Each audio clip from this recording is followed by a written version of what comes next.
He says he's the best man to lead Asante Kotoko. Why is the story not opening? Hey, it's on these portals. They can do all kinds of strange things. So I'm trying to open the story. I thought I had opened. It's here. So Prince Yawusu, interim head coach of Asante Kotoko, has expressed unwavering confidence in his ability to guide the club forward despite suffering defeat in his first match in charge. The former Ghana international stepped into the role following the departure of Karim Zito and was immediately handed one of the toughest games on the domestic calendar, a clash with fierce rivals Hearts of Oak. The highly anticipated encounter took place at the Baba Yara Stadium, and Kotoko lost that game by 1-0 thanks to a goal from Baba Adamu. Ray, ironically, Baba Adamu was arguably Hearts' poorest player. Yes. When they played the Super Clash, the first leg, at the Accra Sports Stadium. This time he turned out to be the match winner. Right. So after the game, Yawusu said, quote, "Losing to Hearts makes it difficult for us to win the league. The defeat, win the league," end quote. He says, yes, there's no two ways. Okay, so he was asked whether he was the right man to lead, and then he said yes, there are no two ways about that. So he says he's the right man to lead Asante Kotoko. Well, you see, Nathan, I think that at this point in time in Kotoko's season, there isn't too much to fight for. There isn't too much to play for. Okay. In terms of the league standing, Kotoko find themselves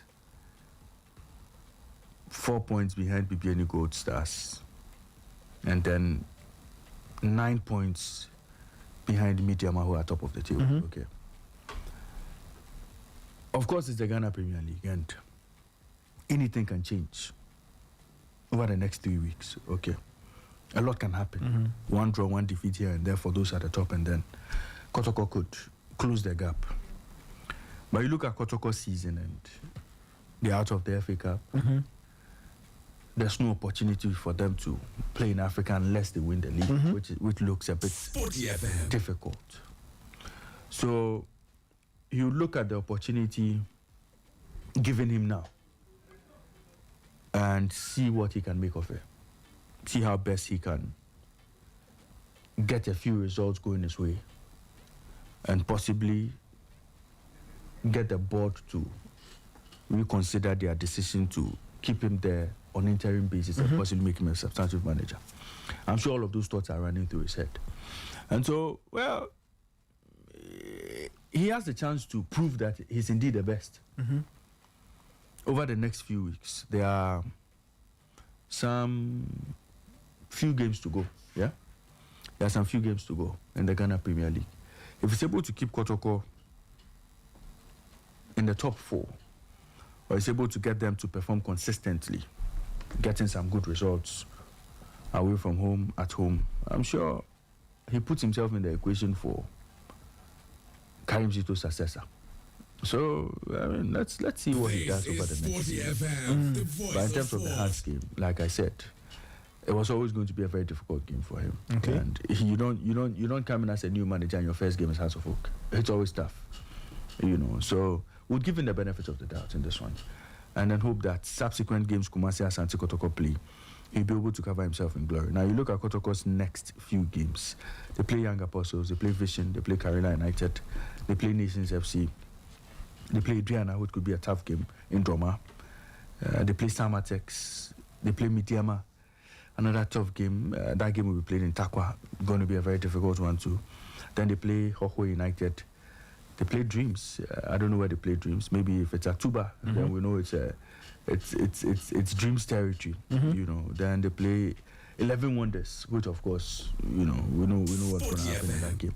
Then they play Bechem United before finishing the season at home to Swedo All Black. So very tricky fixtures in there for Kumasi Asante Kotoko. I don't know if Kotoko will take a decision on bringing in a new interim manager or a substantive coach before the season ends. But if they do not bring in a new manager, then I'm expecting that Prince Owusu should be able to figure out this team well and get the boys to be performing at a different level, at a higher level, and possibly, you never know, he could be considered for for the permanent manager job. That's if he's qualified. Yeah. So okay. Well, I mean, as you say, Asante Kotoko have got lots of very interesting games ahead, and they need to make a decision really on what they do, on what they do, because it's tough. Should they get rid of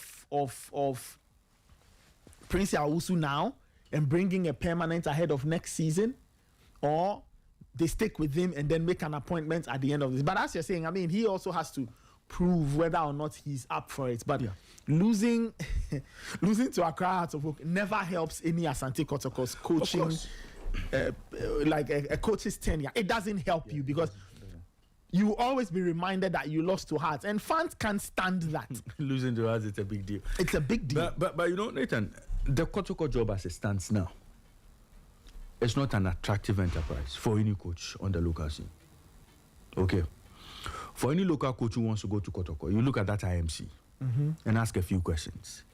Do I want to work with this IMC? Is this a structure I want to work in? Okay.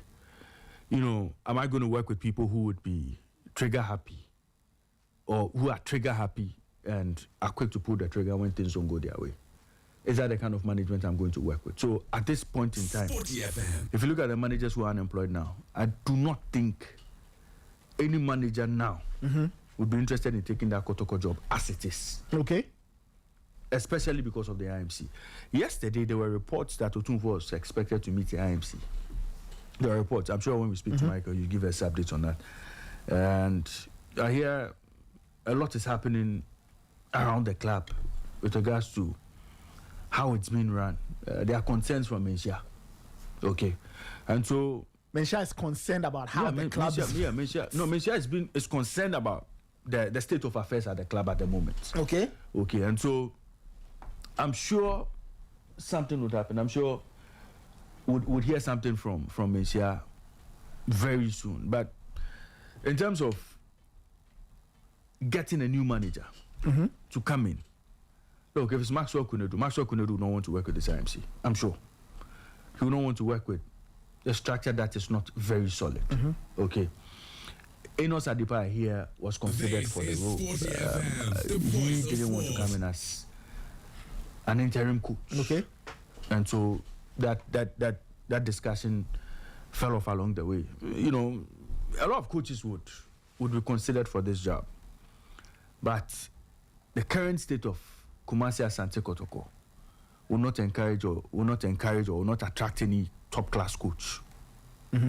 And so until they fix things, but what seems to be the problem with the way things are? I mean, it is an interim management committee, or the fact that it is interim is the issue. Well, it's interim, and you look at the people on that committee, and you would want to question their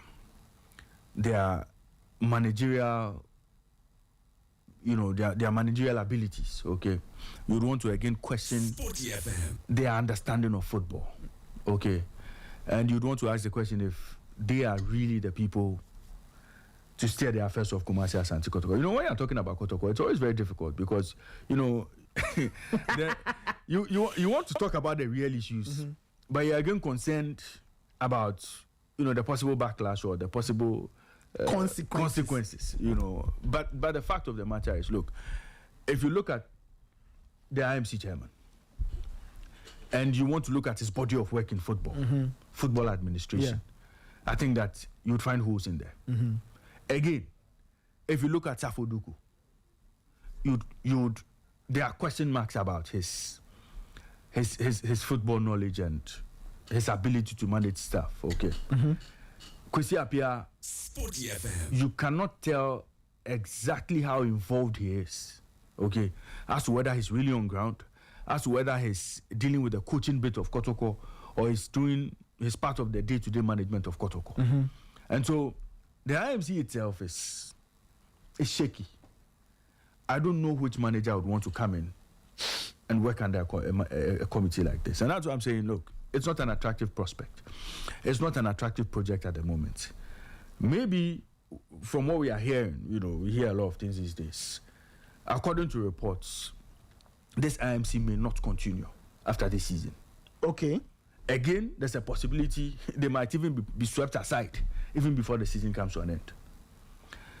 But that said, there are reports Kotoko may be shifting to the old model, where they may be going back to the model where you get a billionaire taking charge of the club, investing a lot of money in the club, and trying to push the club to the next level, try to get the club to perform.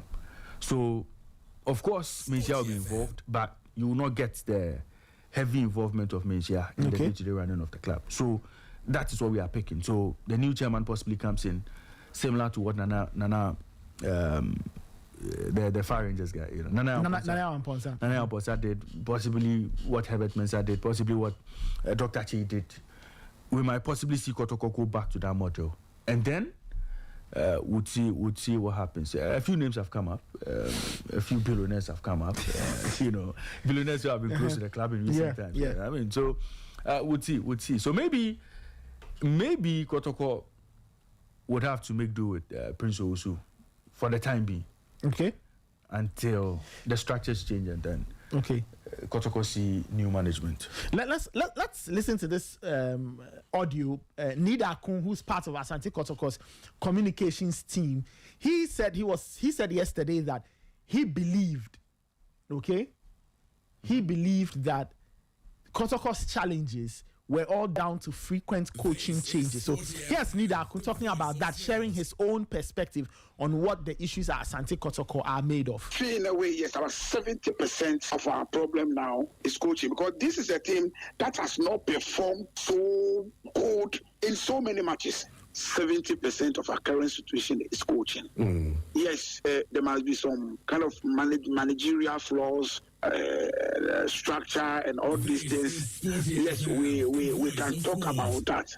But if you look at yesterday's game, if you look at the subsequent previous games that we've played, as far as this season is concerned, you agree. And whoever will, put their blame on tactical and technical, that person will not be far from right. And I will sing that same song. I will tune in the same line with those people.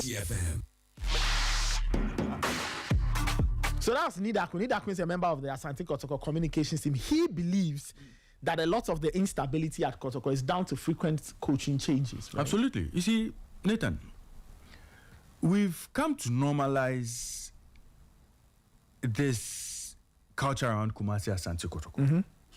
Where a manager comes in, he doesn't perform well. The next few days, fans storm the training ground, try to force him out. Results go south once, twice, and everybody's on the manager, sack the manager. It happened to Karim Zito this season. It happened to Prosper Ogum last season. Once results don't go their way, everybody at Kotoko feel the next step to take is to sack a coach. And this has resulted in Kotoko having as many as 13 coaches leave the club in the last 10 years. Okay. Started from Michael Osei to Zdravko Lugarozic, David Duncan, our good friend. David Duncan. These days I don't hear a lot of him. Charlie, but David Duncan's exit there was serious. David Duncan. Do you remember how David Duncan was? How the challenge they said? He had scheduled training with the players, only for one of his assistants to go behind him and tell the players that training was at another place. When he got to Adakojachi, the gate was locked. They kicked him out. Then Steve Pollard came in. Did a good job. I think Steve Pollard, he got involved in the accident with the Yes. And then I think they won the FA Cup under Pollard. The Sadiq Adams final. After that, they said, Kotoko were moving away from foreign coaches. And then they brought in Pakwesi Fabi. There's a story about Pakwesi. I'll tell you that story if I see it on here to bring problem. I'll tell you behind the scenes. It's a story about Chichinga. Hey! You. Nathan, you. Then Siki Akuno came in. Siki Akuno also didn't last. Then they brought your good friend Jetso Zacharias. Then Maxwell Kunedu came. Did a good job. Ghazali came in interim capacity. Then our good friend Nana Aponsa brought Mariano Barreto. I don't know what he came to do there. Okay, he only he only came with his previous reputation as having been a Black Meteors coach. He never really cut it at Kumasi Asante Kotoko. He was booted out. Prosper Ogum came. Prosper Ogum part 1, Prosper Ogum part 2. In between that, you have a certain Seydou Zebo who couldn't speak English. Zebo came with a translator, right? Yes. It was a job I'm sure they contacted you for. They didn't. You declined. They didn't. No, but Zebo never. Nothing happened for Zebo at Kumasi Asante. Then Prosper Ogum part 2. We all know how it ended. And then Karim Zito. And the sad part about Karim Zito is that, look, Karim Zito had a very fine project at Dreams. He had led them to Africa. They were doing well in the league. They maintained their league status and all. So Karim Zito was doing a fine job. But because he felt he was a club legend and the club needed help that time, he quickly picked that job. He didn't know what happened a few weeks ago was going to happen, But to be fair to Karim Zito, he had all sorts of issues in the course of the season. Injury issues, player troubles, players wanting to go and entertain themselves instead of playing football. Players importing, as Michael will say, a foreign product, aliens into the team camp, to do all sorts of things. You hear a section of the fans complain about the players and their insatiable demand for what? So he had to deal with a lot of things. Coupled with the fact that there was a bit of player-coach power struggle. So when Karim Zito wanted to crack the whip on recalcitrant players, a section of people who wielded power or who wield power within the corridors of the club were trying to challenge him. So it made it look like the players had more power than the coach, almost like a Don Perez and our good friend Alonso. And for any manager to work in that kind of environment will be difficult. You see, so you have coaches coming, and the longest they can stay is, on the average, 8 months. Simply because no one is patient enough for coaches to turn around the bad run. That's the situation at Kotoko. And if they continue like that, they can bring in Jose Mourinho next year. If Jose Mourinho goes 3, 4, 5 games without a win, or results don't go as expected, the fans will be out. The jury will be out on him. And so I think that patience is what Kumasi Asante Kotoko fans and management need. It's patience. You again look at the materials you have. You look at the challenges around the club. And then you take a decision that helps. Ogum was sacked. Ogum is not a bad manager. He was sacked. Today, he works as the under-17 coach. Yeah.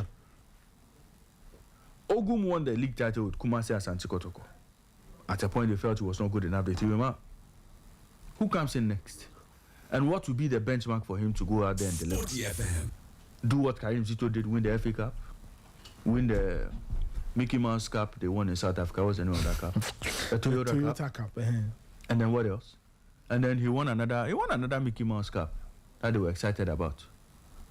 Kelvin, help me. He won the President's Cup. Yeah, the President's Cup. He won the Toyota Cup. He won the Champion of Champions. Yes. He won the FA Cup. So is that going to be the standard? Come in and deliver titles, deliver some of these trophies, or come in and win the Premier League? Exactly what Kotoko want to do. So, I mean, this whole Kotoko case is a very complicated one, but I think I agree with Nidako. The consistent sacking of coaches is not helping them.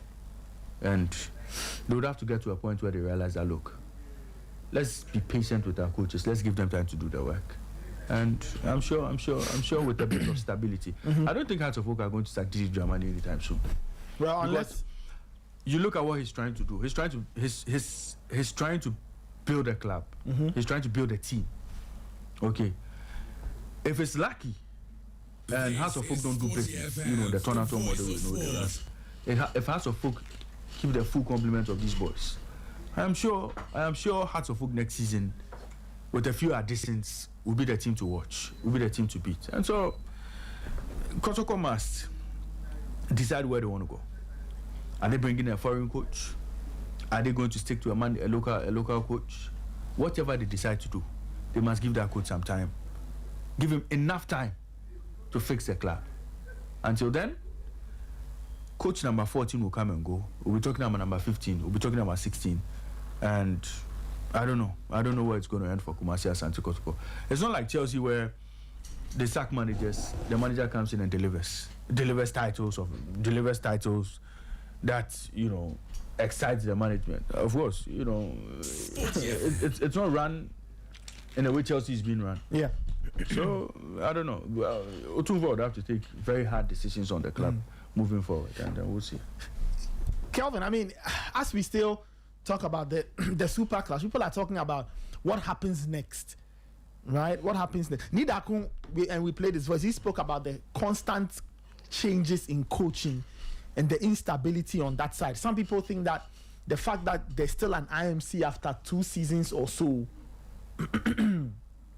you know, it hasn't helped. I don't know what you make of all of this, whether or not we can actually put a finger on what seems to be the challenge at Asante Kotoko. It looks like every time Asante Kotoko lose a key game, especially to Hearts of Oak, there's always this reaction.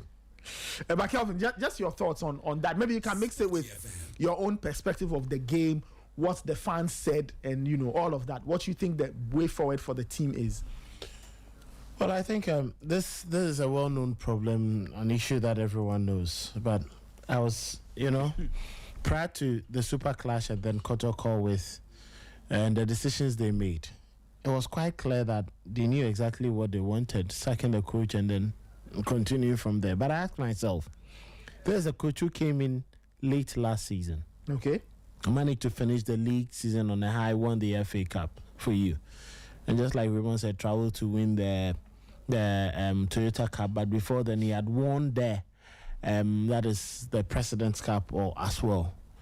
Pre-season showed the defects in the Asante Kotoko team during the top 4, where they failed to win any game. Had to beat them. Yes, I think they drew with Gold Stars, you know, but they lost to Heart of Lions as well. The defects were clear. The inefficiencies were there. The gaps were glaring for everyone to see. You know, and I was like, come on, so what is going to happen to Abdul Karim Zito and this Kotoko team?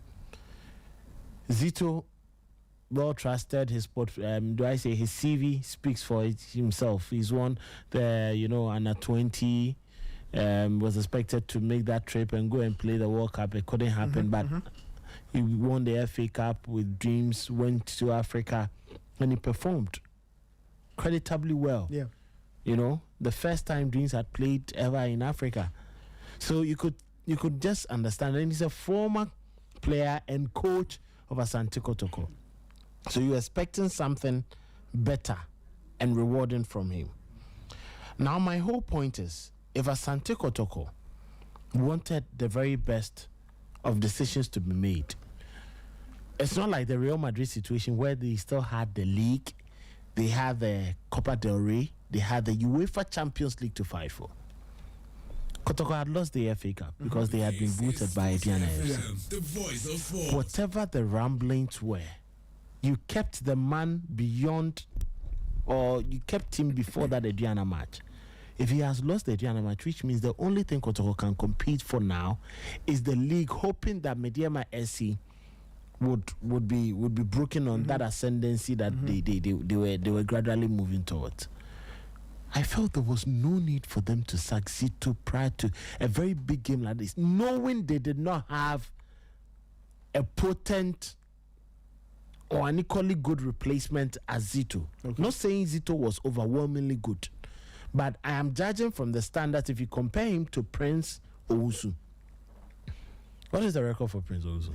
Okwawu Real Sportif traveled with Kwesi Appiah during his first stint away. So I just looked at what, you know, he was delivering, what he was offering. I'm like, at this point in time, you don't break the chemistry of the team now. You don't break the leadership. Fine, you are bringing in a new manager, but you ask yourself, did you have enough confidence in Prince Owusu to lead this team? If you did not believe in Zito, how much more Prince Owusu against Masudi Dramani? Prince Owusu to lead which group? You can ask Esme Mens. He knows Prince Owusu very well. He's a British or American style of football person. Kick and run, let's cross the ball, hoping for a header or a goal mouth melee. And you saw that on Sunday. Yeah, I mean, that was exactly Kotoko's game plan. They spent a good chunk of that game going wide and sending in ineffective crosses. Yes. And it was clear, it was glaring. And I think, I don't know, maybe people would not want to say this, but Kwesi Appiah, as he's the head of sporting affairs for Kotoko, or more like sporting director, if these decisions are being made and it's hurting the Porcupines, he should take a chunk of the blame with his experience. He should know better. He should understand the dynamics of Kotoko. He should understand the dynamics of coaching, which coach works in these situations, which coach do you put in charge to go and play such a game. And I felt they dug their own wells. Before the two games, Ediana and Hatofuk, they were not allowing the team to train.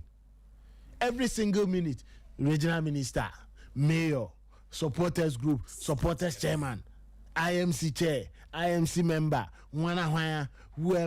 whoever, chief of staff of Menshia, you will be present.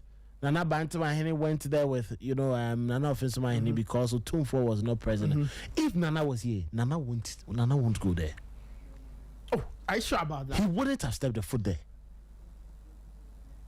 I don't understand why when a team loses 1 or 2 games and things are not, call them, ask for a report, seek audience in the quiet. Now they put cameras on and they spread the video thinking they were doing something wonderful. Yeah, we're warning the guys, if you lose these 2 games, the players will sack you at the end of the season. You were issuing warnings. You want to dare footballers. You want to dare footballers. You want to go into a bet or a wager with footballers, like lose my. If he loses much, he's still going to take a salary. The only thing he loses is what? Winning bonus. As simple as that. And they don't care. Especially at Asante Kotoko, where footballers have the luxury. They don't pay rent. They don't pay utilities. They are picked from their hotel to the training grounds, which is easy for them because they live along the road. They just walk less than 30 seconds if they get out of the gate where they live to the roadside to pick the bus and then go to training. Maybe the only thing is they would have to cross the road to the other side because the bus will be going towards that direction. As simple as that. And then you were daring them. And I was here and I spoke about how Atapuku and Ediana approached the game. They knew the game went beyond just results. They took the game as a war. They took the game as a battle. Sporty. And you heard him when he was speaking to his players. If you lose this game, I am going, Nana will not be happy. Losing to Asante. Because he knew exactly what to say. So just whip up the energy of his boys. Bara Kotoko. Training 3 seconds, then we stop them. Let's just come and warn them. This game of our lives. If you lose, you say you cry. He won't say me to me na my yaris and and so what? You think that was psychology? It's trying to motivate players. That is no motivation. Leave the team. Let them work behind the scenes. Talk to them in the quiet. You think if I'm a player and I see that, you came to speak like this and it's been videoed. You saw what Kete did to the Black Stars players. Yeah, I remember. It's exactly the same thing they did. Yes. And we're not happy. It was the same thing as Asante Kotoko did before this Heart of Oak game, after Ediana beat them. Or after that Heart of Lions game where they lost and then they came back and they started saying all kinds of things. They did not understand the 2 assignments ahead of them. It was that moment where you know that fans were angry, players are not at their best because their coach and then they themselves are being, because a number of the players were struggling. Someone like Kwame Poko, at that point in time, you understand that certain players know how to play certain games. What do you have to do? put them in the right mentality, put them in the right state of mind. Kotoko did excellent in promoting the super class. Oh yeah, that one from the works that was done. Steven, Berkon, the rest of Nat Kepler, and led by Safuduku, who is in charge of. That was excellent work. The videos, the that was good. I mean, was wonderful. That was good. It was really good. The concept. At the end of the day, all this work was put into zero because going into the game, Nathan, I was conscious that when it came to tactics, Didi was always going to. Didi was going to lash everybody on the Kotoko bench, Bazito. And if you weigh the two, Didi is a certified instructor. Zito isn't. So even if Zito was there, you still weigh Didi ahead of Zito. Because what I have seen from Didi, what I have seen from Zito, I put Didi here, Zito comes next. If it's a ladder. And you put Prince Owusu. No, trust you me, I don't know. I said it one time that if Kotoko were going to play this game, if left to me alone, just like Dreams FC normally do, Wilfred Drummond is registered as a technical secretary, and meanwhile he's the head coach of the team. Yeah. Other clubs, Johnson Smith was also given that same. Me, I would have just allowed, the second assistant Hamza to just play the game. Put Prince. What the fans were saying was exactly true. I never understood how Prince Owusu was going to get the better of Didi Dramani on a day. If it was Zito, he understands the dynamics of playing Kotoko hard games. He knows exactly what to do. The approach. And with Zito, you could have matched the Heart of Folk team, one way or another. But he saw Prince Owusu. End-to-end action, long ball. Some of the players had to do their best for Kotoko. True. As a collective, Heart of Folk a better team. I have said it. 18 clean sheets this season. I think it's 19, right, Michael? 19 clean sheets. And Michael Asagbedo is also joining us. We'll get to Michael in a bit. Benjamin Asari has, this one was the 12th one. 12th, I think. 12th or 13th. 12th or 11th or 13th, something like that. Because Sharif Shuab also has one, and then the rest of it goes to Agbashi. Ask yourself, if Heart of Folk were able to score 18 clean sheets, Raymond, in 22 league games, they've considered in just four. It just tells you that there's something that's being done. Thank you. On the coaching side, they are a difficult team to break down. Exactly, and that is the mark. That is the trade sign of Didi Dramani. And I saw it during his first stint with Asante Kotoko. Yeah. Very tough to break He's down. compact. The only time I've seen Didi lose was when he handled the Chan team. That one, he should blame himself. He went to bring old men to come and play. Yes, he trusted Isaiah Yakubu and whatever to come and play for us when they were actually better players, and he used, other players. But he was always going to beat this Asante Kotoko team with tactics. And maybe Kotoko would have tried also being conservative and then. But the approach came, and then the coach handled it. So Kotoko lost the battle psychologically from the Adriana game, before the Adriana game. Well, after the Adriana game, before this particular game, the warnings and the threats to players. Now, and they lost it on the tactical side too. The changes, the chaos. Yes, they weren't steady preparing for the game. How do I prepare for a game? We are training every 3 hours. There is a regional minister, there is mayor, there is supporters chairman, there is one, everybody visiting the team. And I even said it to some of my friends that if Kotoko knew better, they should have put the team in a very quiet environment, away from the observation of even fans. Maybe this morning, Monday, you decide to train at Opokuwari School. Tuesday, maybe people have seen you train at Opokuwari. Tuesday, go and train at Wesco. Wednesday, train at Pajo. The next day, then you come back to maybe Adakwajachi. Then the following day, Friday, maybe you go back to Opokuwari or any other pitch or Pajo. Then on Saturday, where you put finality to your, maybe you come to Adakwajachi, you finish up. So that you move the team far away from these visits and all that. And then the last thing that even made me angry was on Sunday, Kotoko coming to the park, come to the stadium, and they brought the coaster. Hey, but what's the story with the coaster? I don't know whether the big bus was maybe, I don't know, because he asked, nobody gave. But what was said was spiritual connotation.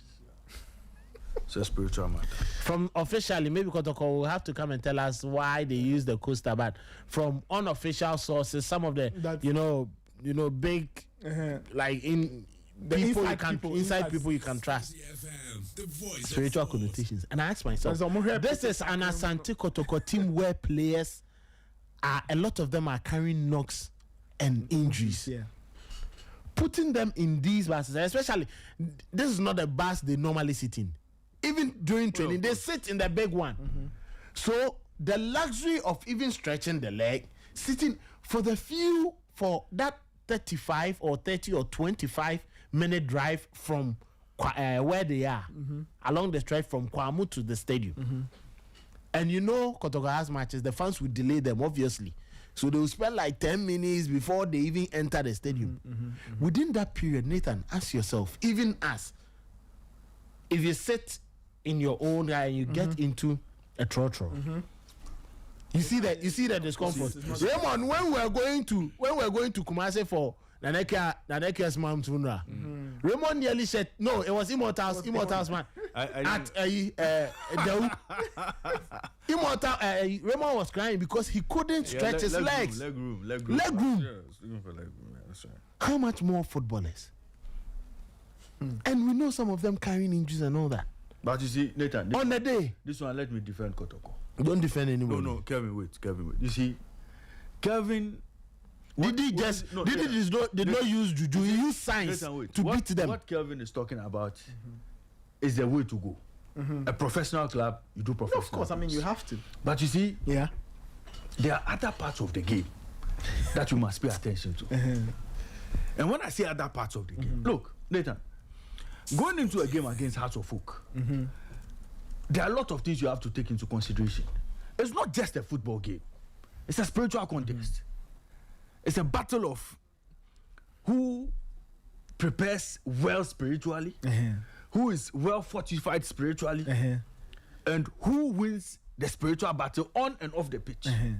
So going into a game against us, if you are told that Samu Fide Kese no, Mufasa Fide na, mu win match no, to Mufa we victory no way. No problem. When you are told that, you see, that is also part of the game. You see, that's what we call the scientific part of the game.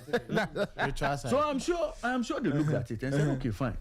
If this is what the direction is saying, Akwantere and Nathan not to do Akwantere. If Akwantere is saying that, let's use the small bar instead of the big one. Why not? So you throw away the signs of you keeping players very much relaxed and comfortable ahead of a big clash against House of Oak 2 spiritual condition, which is not 100%. Yeah, I agree with you. I mean, you speak about the tactical side, and you have to give Didi credit. I thought that the plan was brilliant, and even his reaction to the red card. So you see exactly what they wanted to do: be compact in midfield. And what he did was, even after the red card, George Parku coming on, Amankwa Abefi coming to the right hand side, taking Hussein off because he needed people who would just keep the shape of the team and run. And they're able to cover spaces. George Parku knows how to do that well. And Karim and David Opoafrane is a centre back who is being used as a DM. So he understands the heart to folk dynamic such that when they play, there are times it gets to a back three and Karim just sits in front of him and then Hussein. And so they were so much compact and they limited Kotoko's play by pushing Hubert Jau far away from the zones where he could make impact. So if you realize, Hubert was dropping deeper and deeper to come for the ball. And that was where Kotoko needed a coach who had the eye. After the game, we're speaking to one of Kotoko's ex-players, Awa Mohammed. What he said was, if he was on the pitch at that time, he would have told the right and the left back, to move high up the pitch. Very good. And he, together with the other centre back, and then the DM would have just moved themselves to the halfway line. Yeah. And with that, you pin hard to folk, and so that the number 10 and the number 8 don't even drop. Yeah. They will stay just in front of the penalty area.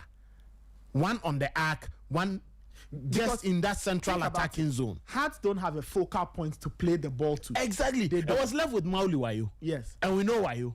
He's pacey all right and all that. But if you have 2 men on Wayu, It won't. you don't tell me how to folk will just kick the ball and then the 2 men will lose So, it. as you're saying, Kotoko should have just moved up the pitch, And compress the space. Yes. Get the fullbacks to pin. So fullback on fullback. Exactly. Lord and who played left back? Patrick Essiedu. Patrick Essiedu. So Lord and Patrick pinned their And you could other see, guys. and then you Nathan, crowd. the funny side is those 2 players were in their elements to play on the day, especially Lord Amoa. Yeah. I think he was by far Kotoko's best player on the day. Together with Hubert Joe, they were just moving every single time, ready to be on their bike and then do something. Yeah, right. And then they were crossing the ball even after halfway line. I don't know any team who defends aerially better than Hatofuk. Kelvin Osesibe, for all his mess, you see what he nearly decided to do with his hand.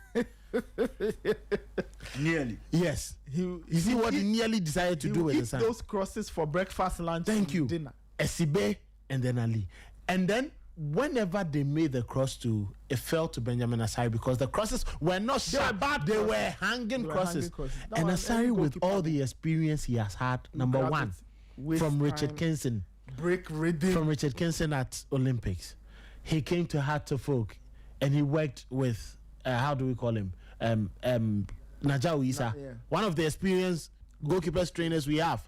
Quality. And then he is working with Fatal Dauda, At the Black Stars.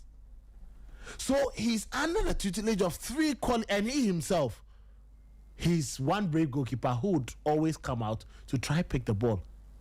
He's evolved. Yeah. Everybody on Sunday was like, come on, this goalkeeper, That's a very cool. this that was a goalkeeper very has calm evolved. performance from him. In He contrast, knew exactly, yeah. In contrast, I looked at Kamara. Kamara and the sequence of concessions. Oh, Kamara is like that. Ray on Monday was talking about how it wasn't Kamara's fault, but I've watched the goal again, Kamara is his fault. and I completely blame Kamara because if you are coming for be confident, I'm going to get it. If not, his starting position was never the problem. Yeah. The problem was that The reaction. the reaction. So as soon as you see the header is looping, what do? You start to. But he stayed, and as Kosefa was explaining, he almost like he wanted to almost scoop the ball. It was late. Instead of just tipping it. Yes. So you see, didn't back his reaction was wrong. That ball, if it was Benjamin Asari with that, you should a goalkeeper of that stature. And size. You anticipate that ball because it was also floated. It was hanging. Yeah. Because Babe's connection The cross wasn't sharp. It wasn't sharp. It wasn't dropping Exactly. into the area. The ball was rising. Yes. The way It was Bakary you sliced get it. It was going up and Thank up you. and up. So any commanding goalkeeper, especially from where that free kick was taken, he would just come out and pick it with his size. It's the reason why someone like Dan Ladd, Felix Sana, Niba, Ike Casillas, go Jigui Diarra, those balls, they won't allow players to come. They will come for it. But he just stayed in the Onana will stay on his line. he just stayed in the goalkeeper's area, comfort, on the edge of the goalkeeper's area.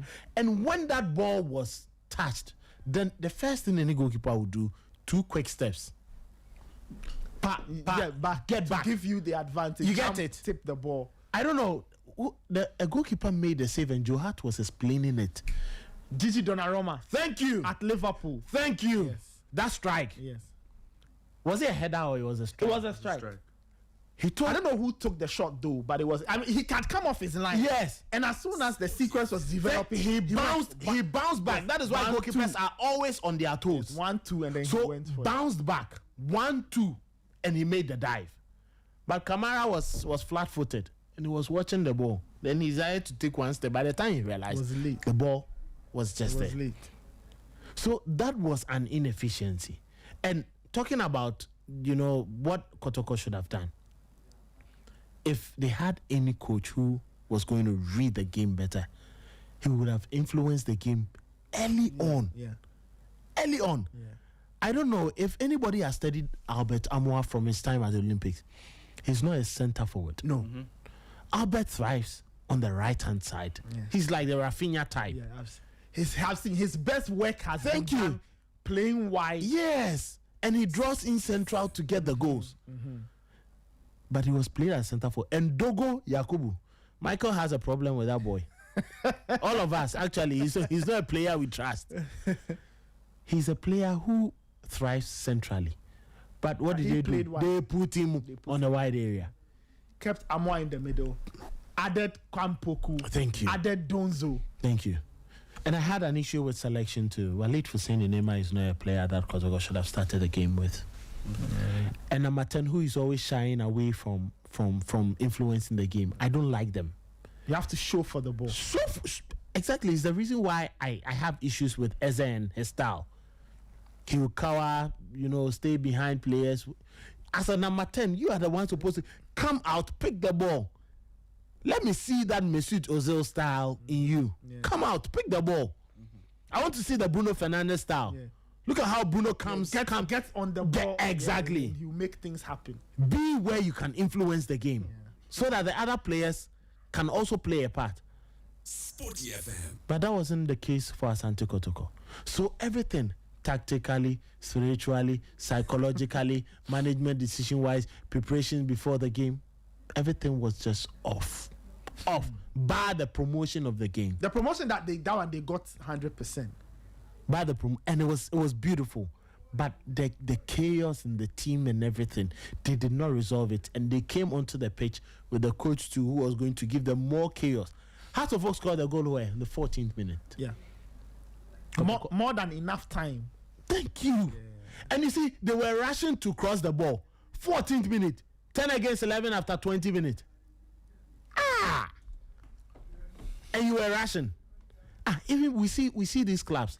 Well, even if it's 5 minutes. I'll tell you something. Benjamin Asari in the game, right? Yes. Ray, when it was 10v11 and now Hearts almost, I think they were almost beginning to lose their way. Yeah, he called a team meeting. He called and told them that calm down. Like, look, we have the goal. Yeah. They don't have the goal. Calm down. They are chasing the game. And play it. And I think Kotoko also lacked leadership on the pitch because nobody could guide the players. Like, you know what? Let's do this. Let's do it. Nobody. Nathan, that is what I was. Samba had a very bad game. Because there was too much pressure on him as the only one who delivers. And there is something. This Kotoko team, like you said, does not have leaders or warriors. Look at the Hearts of Oak team. In defense, Ali Mohammed. Every time we talk about ACB, but Ali is, I don't know, he's one of the... Right from the top 4. Thank you. Like what Gabriel does to Saliba. Saliba is a better footballer, all rounder than Gabriel. Yeah. But Gabriel's leadership. Yeah, Gabriel can lead. Yeah. In Arsenal's midfield, Declan Rice. And at Manchester United in the defense, when Maguire is in, or Alessandro Martinez, the kind of leadership they provide, Lenny Yoro, Delete, when they play, you don't see it. In midfield, the direction Casemiro will give, no other player steps in there and gives that direction. Look at Manchester City. When Bernardo Silva or when Rodri are in the game, you just get to see. When Ruben Diaz returned, we've seen how calm they are, even with together with Magay. Look at the Kotoko team. In midfield, Prince Bedu. Hubert is not that type of Hubert player. is not. He's a youngster. So you see, that is when he needs somebody experienced to tell him. That was why after the game I was saying when we met Awa, I would have told him, push. Let's get to the wide areas. Let's open them up. It's almost like you need a second coach on the field. Thank you. Kotoko did not have that.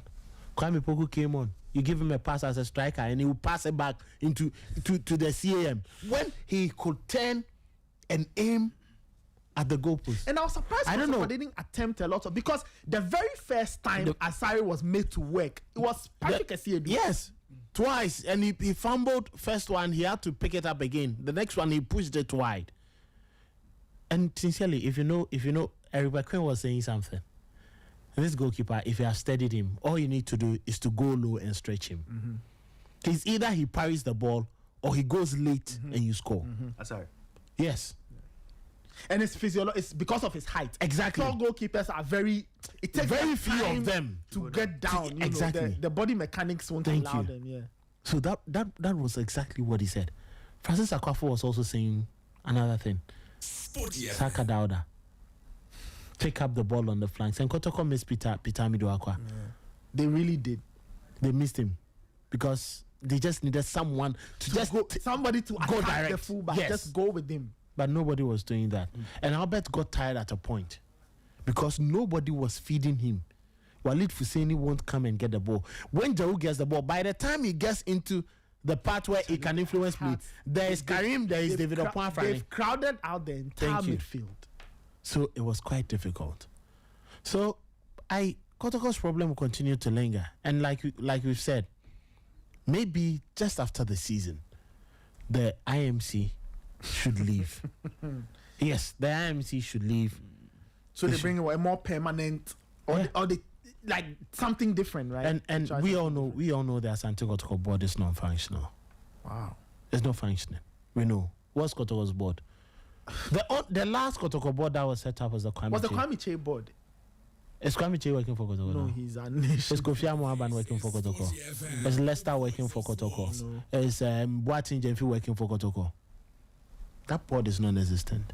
So where is the control? Where is that leadership? It's Nana Pinkra, and then it goes to Mensha and all that. But if you have proper structures, tell me who's Kotoko's administrator? That's a very left the job, and who's there's nobody handling that job. Kelvin, so Michael, you finish. So it's Akoto who's moved into to do the that administrative. Role. Yes, to be the administrator. Which Akoto? Not Patrick Akoto. It's Neither Richard. is it Godfrey Richard. Akoto too. I think it's Rich. Is it Richmond or Richard? Yeah. No, Richard Akoto. Okay. Yes. If you see him, he's heavily built, and then you see him around here. He's been doing most of the administrative work most times. Yes, for Asante Kotoko. So it's everything for Kotoko is chaotic now.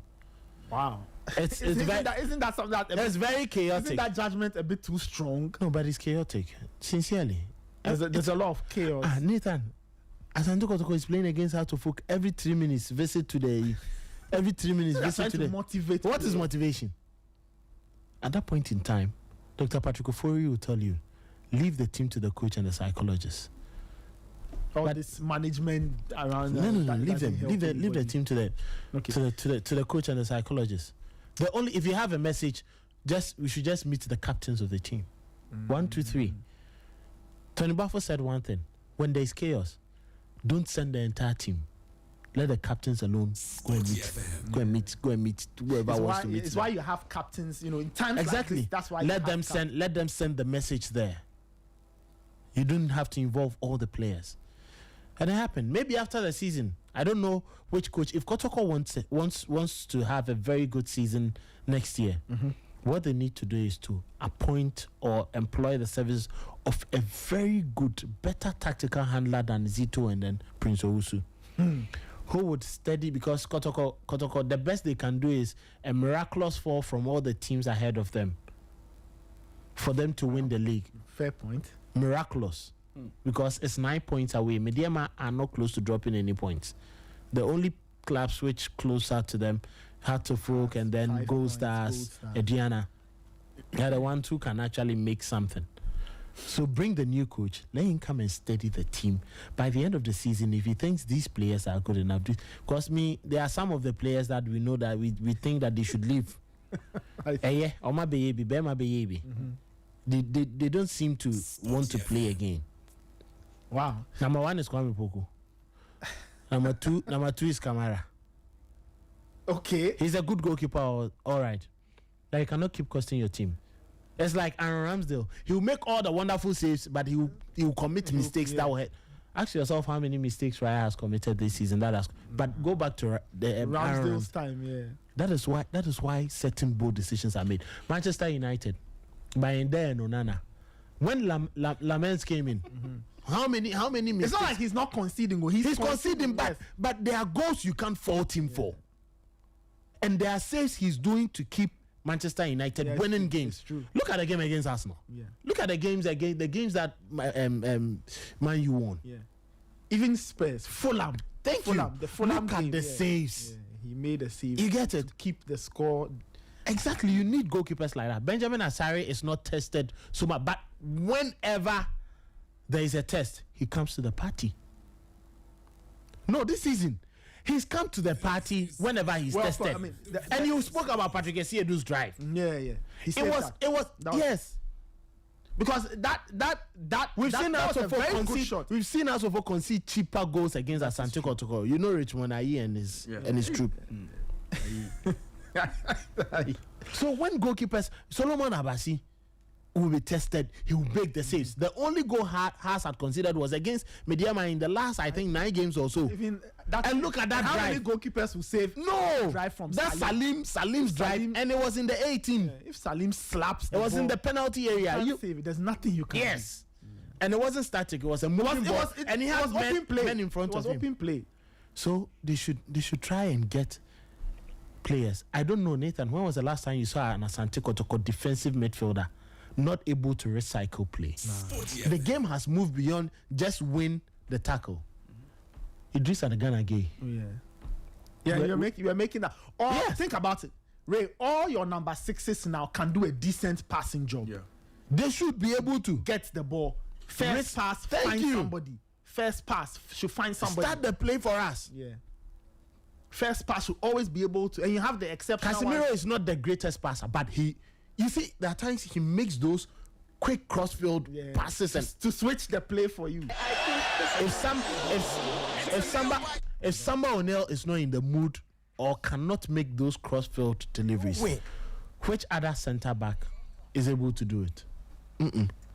Yeah, Ali Mohammed, he does lots of ball line breaking passes for her to folk. By the time you realize, pass in the corner could or it's with Hussein, or it's with Karim, or it's with whoever is leading the attack or on the flanks.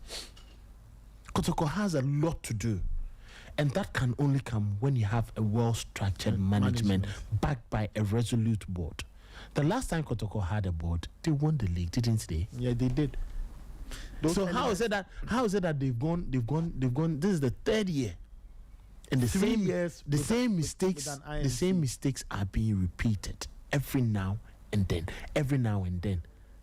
How does a whole Asante Kotoko work without a physical trainer, Michael? Let me bring Michael. Michael is smiling. They brought someone, they were not paying him, and he left. Michael, do Kotoko have a physical trainer? They don't have. Oh yeah. No. Now they brought someone on board. There is even Michael Akufu, and then the former physical trainer of Maswa Kunedu. The name has escaped me. Okay. He's currently working. But they went for a spell without somebody in that role. Yeah. It wasn't a long spell. They went without. Sporty, I think some 6-7 matches into the season. Okay. 6-7 games into the season. Was that when the new person came in? No, that was the guy who had been caught. His name is Powell. So Powell was contracted, and his job was for the closing stages of last season. He even went with them to the FA Cup final and all that. Now after the season, they were supposed to ratify his contract, and then if it was going to be for the season, they should have sat and had those discussions. That didn't happen, and so when he lingered around and he saw that there was no any positive development around it, he decided to stay away. And so Kotoko went without a physical trainer for a very long spell. I think it was just in the second round that they brought on board this new guy. And before then, Michael Akufu had tried to do 1 or 2 with him. Wow, quite interesting, because the modern game would demand that any team will have one. Yeah. I mean, it's very basic. So Nathan, I think 2 or 3 weeks ago, I went to the Hearts of Folk training grounds. They go to the classroom to learn for close to 45 minutes. If this is your head coach, you go 45 to an hour. Then they go through all the tactical concepts. Okay. They end at 8:45, and then they start walking onto the pitch. By 9, you are there. Then you go through the paces with Jordan Daite. The warm-up, the physicals, yes. Go through with him, and then they start the routine. They go as long to like 11:50 or 11:45. That is close to 2 hours. 2 hours. Yeah. So when I to so you see how they play the game. They did not look tired. They looked very durable, well conditioned. But this some time ago, we're complaining about how to folk and their physical, endurance. Jordan and Didi have put together some sort of, plan or routine that has helped the team to come up to this level. Is same being done at Kotoko? Zero. Big question. Michael, let me bring you. Very often, the aftermath of a super clash always highlights some of these things. Some people say that there's a lot of knee-jerk and people are reacting because Kotoko has lost to Hearts of Oak, the old enemy. That's a cardinal sin. You never do that when you are Asante Kotoko. But, I mean, is that it? Or the issues have been there and the super clash just kind of accentuates all these challenges? Do you think that a lot of these reactions are fair, or is just people reacting because Kotoko's lost the game to Hearts of Oak in Kumasi of all places? Accentuate, yeah. Let's not be a fool. So the issue has been overblown due to the super clash, the result that Asante Kotoko got. I have listened to Calvin and he's explained a lot of issues which are very valid. And some of us have complained about the direction, the leadership of this club. And the general idea is that Kotoko needs to have a long-term plan. There needs to be a certain vision. It looks like every planning and every arrangement around the team is more short-term, at best medium-term. So this leadership comes, they want to churn this path, or they want to chart this path, and then it is a 3-year mandate. So do it for 3 years, and then after 3 years we'll see what will happen.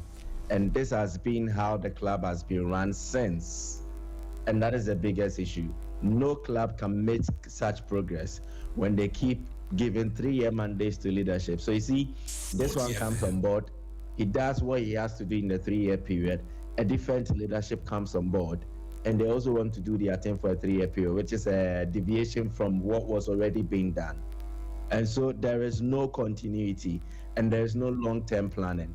And that is the biggest issue regarding Asante Kotoko. Aside the leadership, that has also crept into the technical team and then the playing body.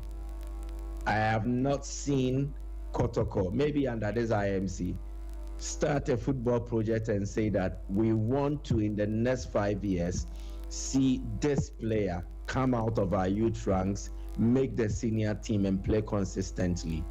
So if you look through clearly, of all the players playing now, none has played for Asante Kotoko for 5 seasons and beyond.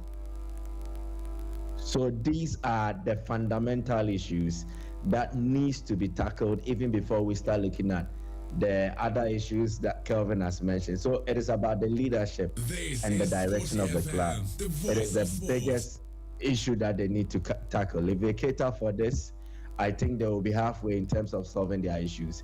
And I can cite examples again. Okay. When Nane Amponsa was in charge, he started a development project regarding Adakojachi.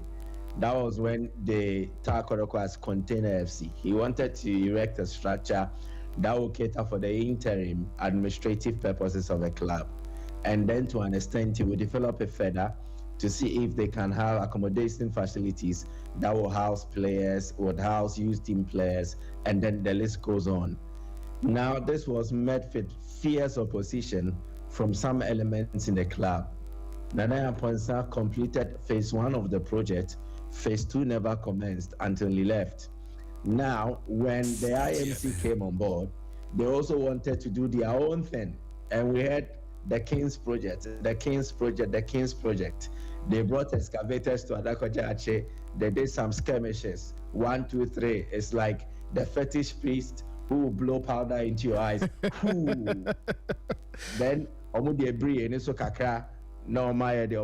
then all of a sudden everything went dead. We've not heard anything about the Kings project again.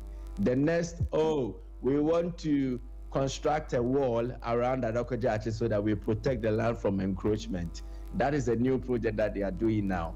And then they're asking fans to donate blocks of cement or donate money so that they can procure blocks of cement. So you just can't tell the direction in terms of where they want to steer this club from that aspect. In terms of infrastructural development, you can't tell what they want to do. Almost everybody has an idea, but they can't actually put it into actuality or make it real. And that is the biggest issue. Then the other side, the Kotoko board, and then no board. I don't know why the GFA has even allowed them to play for close to 3 seasons without a board. Well, I can hazard an explanation. I think, well, my explanation and my theory is that probably things have not changed at the Registrar General's level. You get it? So for most companies, when your board or the constituents or the constitution of your board changes, you go and effect the change. Or we have new board members. These are their names. I don't think that has been done. So officially, the old board is still existing on the papers, but in reality, that's just my theory. It's just my theory. Yeah, you could be right. You not be far from right. And then again, it could also mean that maybe an explanation has been given behind the scenes regarding how they want to run the club, and maybe they've been given a certain period to go without a board. All these things can happen. And so, yeah, let's see. But that aside, now when they operate without a board for this period, the IMC is an IMC for a reason. They are an interim management committee. So they are only here to make interim decisions, steer affairs on the interim, in the immediate. Yeah. There is nothing long-term planning around what they are doing. But you hear them speak, you hear them talk, and they are all long-term plans. They are sharing what they want to do in the 5 years, in the next 10 years. And that is a big issue for the club in terms of where they want to get to. Now, when this IMC came on board, they have used, in effect, let's say 2 coaches. Prosper Natelgum, Karim Zito, now Prince Owusu. So 2 coaches, only one as an interim, which is Prince Owusu. If they stay, it means they are going to appoint a new coach. So it will mean that in their 3 years stay at Asante Kotoko or more, they will appoint 3 different coaches. Yeah. And you can't make progress with this. No football club makes progress with this. And that is one fundamental thing that is working against. Initially, they gained the confusion. They brought Zito on board as a technical director. Yeah. And Zito himself said it, that he was supposed to draft a certain technical plan that Kotoko will need to chart in terms of the way forward. That thing was not done. I don't know if it was just talk shop. Zito spoke a lot about it. He spoke effusively. Oh, we will do this, we'll do that. It is sad that a club like Kotoko don't have a DNA, and I'm coming to draft a DNA for Kotoko. And he's gone. He did not even draft page 1. He has left. Sporty FM. And this is typical Asante Kotoko. A lot of talk, but little action. And that is what has happened. Now, I don't know if you want to look at the super clash and everything. Yeah, I mean, I'd love to get your thoughts. Again, Raymond is Raymond's, spiritual theories. We will get into that later. I find that quite amazing. But your thoughts on, I've listened to Kelvin. I've listened to Coach Sef. I've listened to some of our other colleagues. Look at the tactical side. I want you to get your own thoughts, maybe what worked, what didn't. I wonder if a lot worked on the day. But I'm more concerned about Kotoko's playing body and the obvious weaknesses of that playing body on Sunday, because it was very clear that they needed something different to turn the game in their direction, but they had none. I don't know whether it was because of the coaching or they just didn't have the quality on the day. But you tell me. I think it's let's say a combination of a lot of factors. One, Calvin spoke about the preparation. It's something I said yesterday. I did a Facebook Live and I highlighted that one. Asante Kotoko effectively had 3 days to prepare for the House of Folk game. House of Folk, on the other hand, had 2 weeks uninterrupted to prepare for the game against Kotoko. So the team that had the best of preparations was actually what unfolded on the field of play. Kotoko 3 days, and then they had to also deal with some distractions during their training sessions, and that was an issue. Now let me explain. The only visitation we saw from Haas was when Julius, together with some management and board members, went to visit the players, but it was even after training, and they just spoke briefly and they left. In the case of Kotoko, it was different. So I understand they were the home team and they needed to do a lot, especially after failing to qualify beyond where they got to in the FA Cup against Ediana at home. They needed to do a lot to try and then appeal to fans, convince them to come watch them on Sunday against Accra as a Folk. So players were used for creative sessions. They recorded different sets of videos for the Super Clash. That is one. Two, for social media influencers like Asafo Powers was also brought to the training, and they were actively training. So when Asafo Powers came, I was asking myself this question: are they going to pause their training session so that they can have that engagement with him? And yes, they did. Kotoko paused their training. Asafo Powers engaged the players, did what he wanted to do with them, and then he left so that they could continue their training. Not more than 30 minutes later, the Asante Council also arrived. They came, they sat throughout the entire training session, and I felt that these players were training, they were going through the training session, but also very much aware of the presence of these high-profile dignitaries or chiefs who had come to watch them train. And they will not train in that kind of atmosphere where they operate freely, they do what they want to do because they know they are being heavily watched. And that was a distraction, in my opinion. I think if there was to be any sort of visitation, it could have been after the training session, so they could have coordinated very well, and so that it will be communicated to the Asante Council that, okay, when you arrive around 5 o'clock, we'll be done by training, so you can have whatever time you want to have with the players and speak to them. Or you can come before the training, maybe 2 p.m., and then you can meet the players before they train so you can leave. Because preparing for such a big game, players need no distractions. They need to have that free time. And again, I agree with Kelvin when he speaks about privacy. You need to do certain training sessions away. There is a reason when the Black Stars or other international teams are preparing for football matches, they just have one open session, which is to the media. Even for that, it is done for 15 minutes, and then the rest of the training is held behind closed doors. There's a reason that when teams go for major competitions, whether at the club level or the national team level, all their training sessions are heavily guarded so that people do not infiltrate, because they don't want aliens. What I saw regarding Kotoko's preparation for the Asafo game was a lot of alien visitations or infiltration into the training session. And that was something that I think the management did not do right. Maybe they felt they were motivating the players, because after Asante Council, the day after, the Ashanti Regional Minister also came in all his pomp and pageantry together with his entourage, and they also came to the training grounds. And these were distractions that could have been avoided if these visits were well coordinated, the time for arrival was well communicated, and then they arranged this well. Management, poor decisions or poor initiatives by the management. Good idea, bad execution, and it affected Kotoko. And so Kotoko's preparation, to me, was flawed.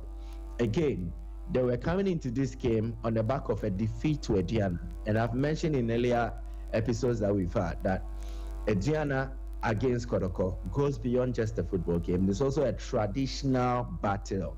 It is like a banter sort of.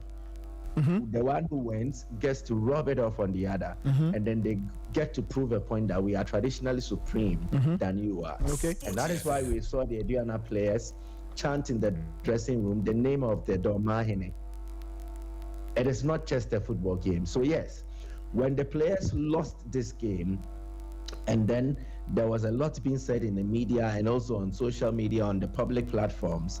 I expected the management team to take that step to psychologically win the players off that mindset that they had lost, that psychological burden they were going through.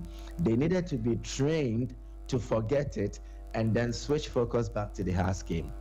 Nothing happened. Again, the players needed to be psychologically prepared for the game against Accra as a folk. That did not happen as well. And they were allowed to say what they wanted to say. I know for promotional purposes, yes. But a lot of the things that were being said in terms of the videos that they brought out and then the media houses that they visited indicated that these players felt they could do a job against us folk because they had beaten them in previous editions and they don't really understand what was at stake. So a lot did not go well. And the chief party to blame is the management of the club. Quite interesting. Yeah. Finish, please. If management had done their job right, then they would have psychologically prepared the players.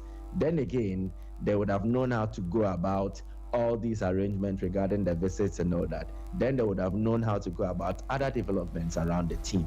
I heard Kelvin and Raymond speak to the Coastal Bus issue. I am yet to get an official reason why they came in that bus.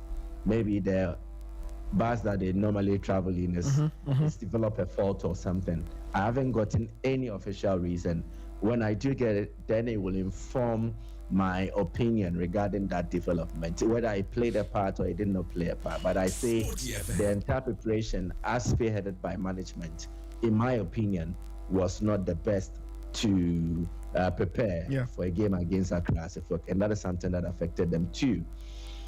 Prince Owusu's coaching was also suspect, and he was out of his depth. I remember saying this, and someone said, "So, but how deep is the deep?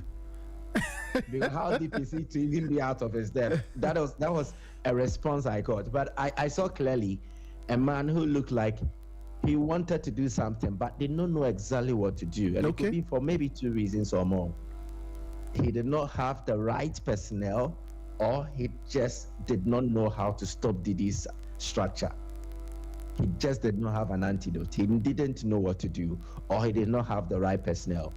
Right from the starting lineup, it raised a lot of questions. I remember when we were doing the preview to the game on Friday, I mentioned that they will play with Prince Bedu, Walid Nema Husseini, and then Hubert Chehu. And I remember perfectly the concern raised by Coach Ebenezer Sifa. He said that when they do that, it will mean Kotoko will lack midfield control, and it will see that control to Accra as a folk. And that is clearly what we saw.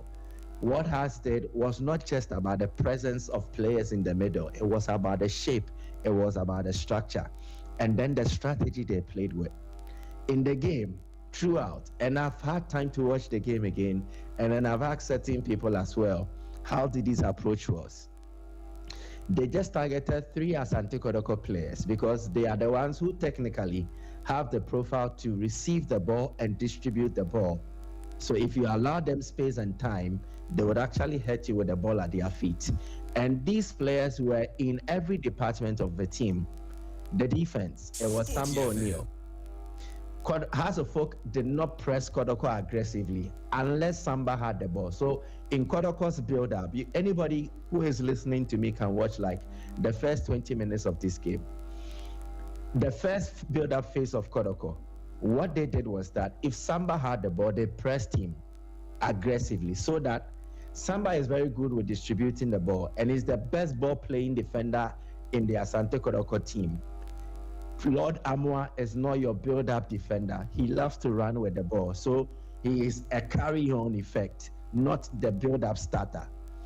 Patrick Esiedu, not your build-up starter. He can receive a pass and return the pass. But in terms of distribution, he's not that outlet to go to. Then again, Henry Ansu, he is not your typical ball-playing defender. So it was just Samba. Now, the coaching prowess of Didi is able to steady this team, prepare his players to know that when Samba gets the ball, he's a press trigger. So the moment he gets the ball, trigger your press, go to him, and then try to make him unsettled so he does not play the intended pass. like we say normally in football language or football terms, force him to play nonsense. So if Samba has the ball, if he would ordinarily pass to the middle or progress the ball or distribute the ball to an area where Kotoko can capitalize on it and build an attack, force him to play the ball long so that it affects the precision. So if he plays a long ball, it becomes 50-50. It is either a Kotoko player wins it, but in an unfavorable condition, or a Hasselhoff player wins it, and then it returns the possession to Hasselhoff. And that was the approach. 2, in the middle, Prince Bedu is not your ball-playing midfielder, and Calvin Riley nailed it. Prince Bedu can win you the ball, but he can't distribute the ball. Walid Neymar Husseini is not the player who engages much in play.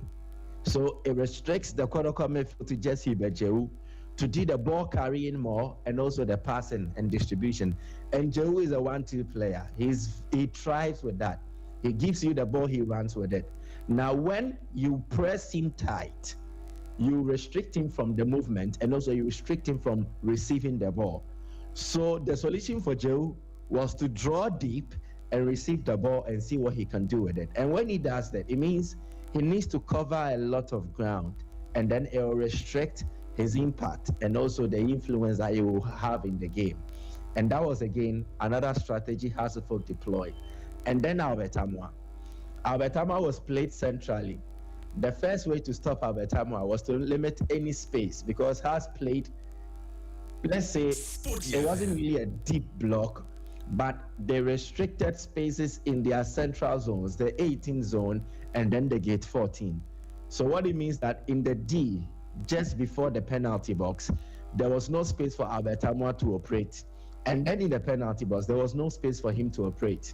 This was the restriction they gave him. They did not do man marking, but they cut the supplies to Albert Amwa because Jehu was being tight marked. And then there was no pass distribution that will find Albert Amwa. Again, Samba could not locate him. And when they play long, the likes of Osesibe or Point Frane, Baba Demu or Ali Mohammed will thwart that effort. So Amwa was not getting the supplies, and that explains for his subdued performance in the game. And when Albert Amwa struggles in the central areas, he drifts to the wide areas to try and then play the ball. And that is where the conflict came in. Dogo Yakubu loves to play as a wing attacker, then he cuts in. And the best example to cite was an instance in the game where he cut in and then he rifled a shot which went over the bar. That is typical Dogo Yakubu play. Now, when Albert Amwa drifts to that wide position, then he clashes with Dogo Yakubu. So the two players are fighting for one space. So it compresses the space or the area, and there's not enough spaces for them to operate, and it restricts their movement, and then it restricts their influence. So if Dogo did not perform, it was because Albert Amwa was mostly at the area where he was supposed to operate. If Albert Amwa did not perform, it was because he was restricted in the central zones, and he had to, quote unquote, run away to the wings. And then he had another Kotoko player there, and he restricted them. Now you correct these things with coaching. If your starting lineup did not do the job, I've seen coaches who 30 minutes into the game decides to make changes for tactical reasons. Now, Walid Neymar Husseini clearly in the game did not really have that impact. What I expected Prince Owusu to do was Kotoko adopting the shape of Accra as a folk, also going with a 3-back, and they have the materials to play a 3-back. Then you bring on Hamzata. Then you play Samba. Then you play Henry Ansu. You use Lord Amo as a wing-back. You use Patrick Esiedo as a wing-back. And you withdraw one of Walid Neymar Husseini or Dogo Yakubu. Then Samba operates as a center-back, but also a de facto defensive midfielder. So he can join Prince Bedu in the middle. Then you push Hibejehu forward. Now, I've already explained about the passing attributes of Samba. So if he's in the middle, it means he will not just be a ball winner with Prince Bedu, but he can also help to distribute and he will push forward. Now, when you do that, it means it will confuse the House of Folk strategy of pressing Samba that deep and trying to force him to play nonsense. Another option is that you stick with your 4-back, but you play Seth Kojo as one of the midfield pivot. So you play Prince Bedu and then Seth Kojo in the double number 6. What Seth Kojo does is that he will be responsible for distribution. So it means you give Kotoko an extra option because Hibejehu has been tight marked and is not getting enough room to operate like he would. but Seth Kojo will be another outlet, and it will help Asante Kotoko in terms of their distribution. But then again, this is hindsight analysis.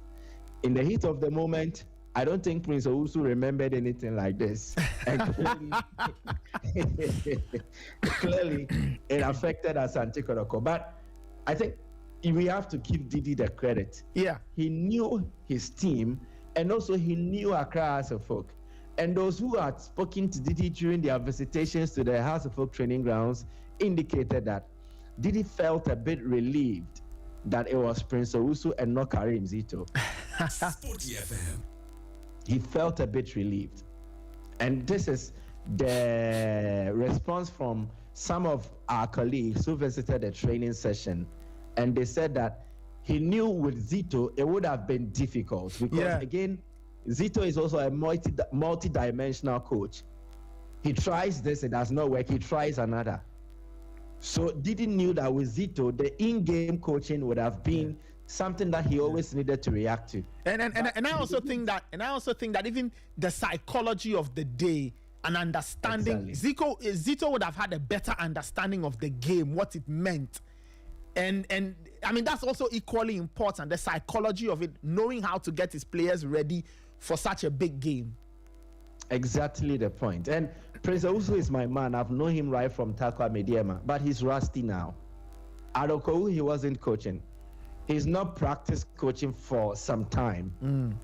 And he's rusty. He's a very good tactician. But again, like with media guys, you need to practice the art of speaking regularly so you can sharpen your rough edges. It's the same with coaching. It's the same with football players. If you don't play, you become rusty.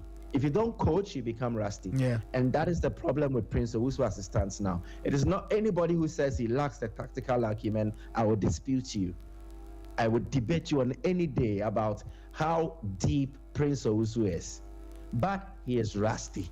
He's not practiced it for a very long time, and he was badly exposed in this game. Well, and that is the biggest issue that faces Asante Kotoko. And the changes that he made, Kotoko did not need more presence up front. They needed players who could penetrate Accra as a folk, because Haas looked impenetrable. And that led to the Kotoko players resorting to shooting from distance. But you can see Edu Saka, Dauda, and all those shots that they aimed from a distance. Seth Kojo, when he came on, he also took a shot like that. But they needed somebody who could hold on to the ball, try to penetrate, and win free kicks. When it happens, it will unsettle the heart of both teams, and then it will affect them. And such a player in the Kotoko team, I think that profile would have been Baba Yaya. Again, he was not even in the match day squad. I don't know. So a lot went wrong. And I think the best team on the day was actually Accra as a folk, and they deserved that win. Kudos to Didi, kudos to the Haas players, but a lot went wrong with Asante Kotoko. Yep, I mean, it just didn't work out for them. Michael, let me ask you this, just to circle back to the bit about management and all of those things. Between Sunday and now, I mean, has anybody said anything on the side of management? Do you have an idea of what it is they want to do in terms of what the way forward is for the club? I think they've gone on an apology tour. Yesterday, a lot of their media team went to various radio and TV stations. Lawyer Safuduku, the 8-team communication, the 8-member communication team that they announced prior to the game, they also went to various programs, and they apologized to the fans for they failing to win and whatever went wrong on the day. So yes, that is what they have done. Yesterday too, initially the communication I received was that there was going to be a meeting at Menchia. Well, the meeting happened, but it wasn't at Menchia, and it was an informal meeting that happened at the residence of the Chief of Staff, and it was to deliberate on the defeat and look at the way forward. And it also included some management members. Akwesi Appiah is not in town, per my knowledge, and so he did not take part in that meeting. But the rest, like Christopher Damenya and the others, were part of that engagement. I don't know what was discussed because it's not come out, and I doubt if it will come out. But if I am to preempt, it will likely be discussions around the loss and then the way forward, the technical direction as to who gets to be appointed as a substantive coach, blah, blah, blah. So the discussions will center on that. So yes, that is what has happened from yesterday. I don't know what will happen today, but as with Kotoko, expect developments to keep happening just in the aftermath of that defeat to Accra. So some developments will definitely unravel. Well, we'll see how it goes. Asante Kotoko